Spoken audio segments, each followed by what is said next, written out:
So, to answer the question, what those two groups have that African Americans don't is constitutional and legal status. In Canada, in 1968, the Canadian government gave the Indian Civil Rights Act, which is not perfect and it's insufficient. And if you look at the 1982 Charter of Rights and Freedom, there's a whole subsection dedicated to Indigenous groups. Now, this is super important, and I'll explain why. Look at Quebecois.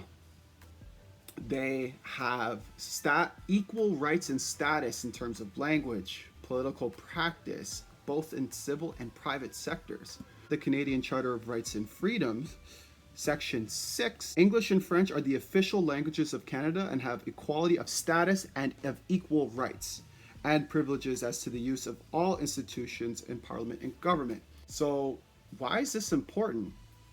Yes, in the United States, every man has the right of pursuit of life, liberty, and the pursuit of happiness. What is important within Canada is they don't make a blanket statement and say every man. What's that relate to? So if you say Black Lives Matter, what's the combat? All lives matter. Makes it a point within the Constitution, in the fabric of Canadian Parliament, like in Canadian democracy, that Indian Civil Rights Act, so Aboriginal status, is distinct and it's recognized.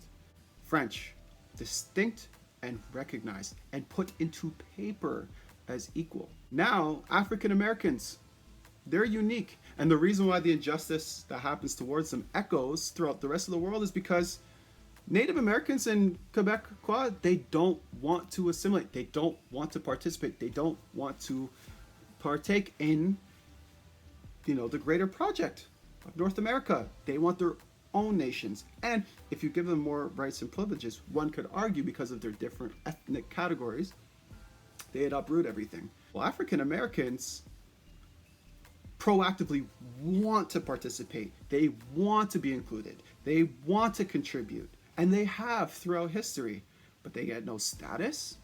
Now, going on to a more anthropological or cultural conversation, well, one can argue, why are African Americans so creative? Why are they so flamboyant? Why are they so driven? Why do they, when they spend, why are they just so extra? Well, because they want to be recognized. They seek status. And so it doesn't matter how much money you give to an African American, I feel like they always have this feeling that they're not recognized. So they have to take it to that next level. And what I'm suggesting, this isn't an economic issue. It's a constitutional or legislative issue. And that's because in the eyes of the Constitution, they don't recognize Black people as a distinct group. Now, this is super important. They're just washed in. All lives matter. And so what has happened and what has transpired over several hundred years, there's a unequal distribution of rights and privileges because it's all men. Well, I have to treat people equally. No. African Americans, if given rights and freedoms, want to participate, but why don't they have their own status? Have they not earned it? And I'm going to be talking about that in more detail with my policy suggestions, but this is a really good way to start off the conversation. Looking at the American Constitution and their amendment system, we already talked about the First and Second Amendments. Let's look at the Fourth Amendment. So it prohibits unreasonable search and seizure without warrant or probable cause. So what did they have? Stop and frisk searches, right to due process. So though the Americans have a constitution, law enforcement is held to a certain standard, but that standard isn't held as equally when it comes to dealing directly with Black people. And I'll explain why.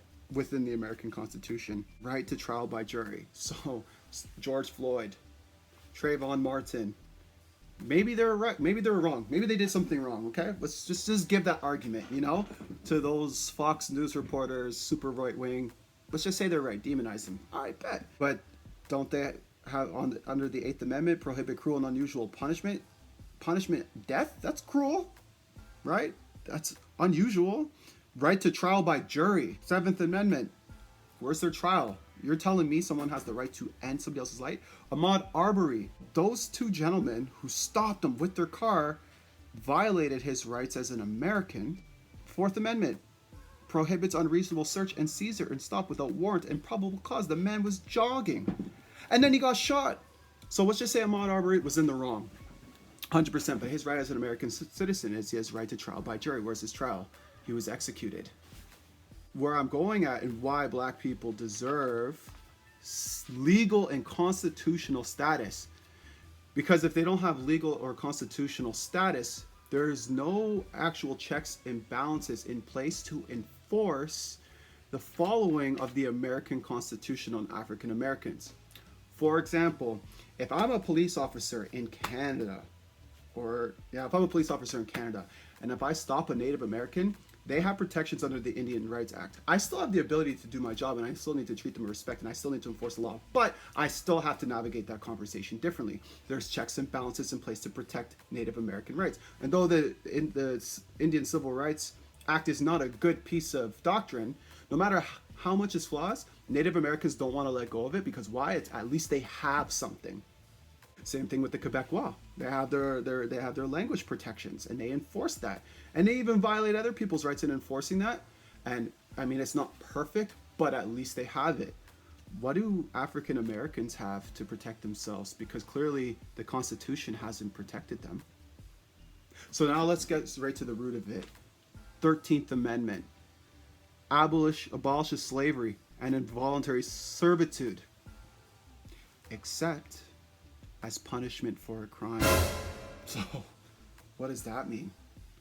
Wait, abolishes slavery and involuntary servitude except as punishment for a crime? So when people protest and say Black Lives Matter, this or that, or racism is bad, or the American system is evil, those are partial truths. That's not the truth. Truth is, if you want to make a change, you need to change the 13th Amendment. And here's the legitimate basis to doing so. So if I go over to the Universal Declaration of Human Rights, which is enacted in 1948 by the United Nations. Article 1, all human beings are born equal and free in dignity and rights. They are endowed with reason and consciousness and should get towards one another in the spirit of brotherhood. Okay. We should all treat each other with respect. We get that, kumbaya. More specifically, Article 4, no one shall be held in slavery or servitude. Slavery and the slave trade shall be prohibited in all of their forms. Now, this, Article 4 of the UN Human Rights Code, was enacted in 1948. The amendment that abolished slavery, let me look at my notes here, was back in 1869. What does that mean? Or I believe 1863 or 1869. I apologize if it's not accurate. The American Constitution as a whole doesn't even fulfill the Human Rights Code within the UN. And when you make the argument, this broad argument that America is a system that is inherently racist, yeah, that's true, but it's insufficient. So we're going to talk about the sufficiency of it and why we needed to correct the 13th Amendment and just say abolishes slavery and involuntary servitude, period.